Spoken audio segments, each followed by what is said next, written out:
प्रीती, आवाज इंडिया मराठीमध्ये आपल्या सर्वांचं स्वागत आहे. साऊथ सुपरस्टार रश्मिका मंदाना आणि विजय देवरकोंडा यांच्या लग्नाची गेल्या काही दिवसांपासून जोरदार चर्चा रंगली आहे.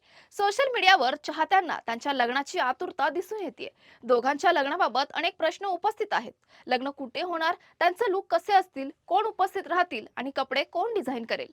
मीडिया रिपोर्ट्सनुसार जोडप्यांचं लग्न 26 फेब्रुवारी रोजी होणार आहे.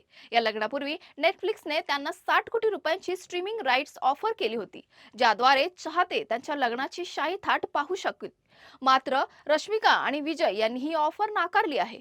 सूत्रांनी सांगितलंय की भूतकाळातील काही कॉन्ट्रोव्हर्सीजमुळे त्यांनी लग्नात कोणतीही रिस्क घ्यायची नाही असं ठरवलंय. रश्मिका आणि विजय 2018 पासून रिलेशनशिपमध्ये आहेत, पण त्यांनी कधीही या नात्याबाबत अधिकृतपणे काहीही जाहीर केलं नाही. अलीकडे रश्मिका एअरपोर्टवर स्पॉट झाली आणि लग्नाबाबत विचारल्यावर ती लाजली. दोघांच्या चाहत्यांसाठी ही बातमी उत्साहवर्धक आहे. तरीही जोडप्याने त्यांच्या लग्नाची प्रायव्हसी राखणं पसंत केलं. अशाच महत्त्वाच्या बातम्या बघण्यासाठी पाहत राहा आवाज इंडिया मराठी, शोध सत्याचा.